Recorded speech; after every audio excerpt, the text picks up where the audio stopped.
Many of us approach health like a battle. We want to fight our fatigue or beat our stress. But Wuji Hundun teaches us a different way.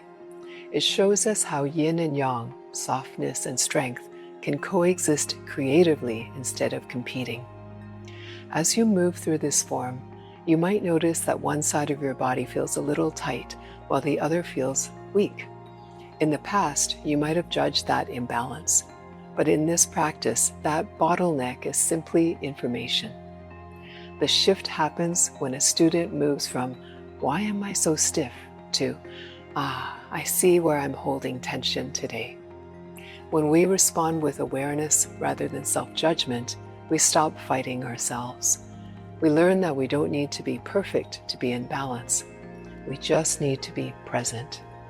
That's when the stagnant sludge begins to move and true healing begins.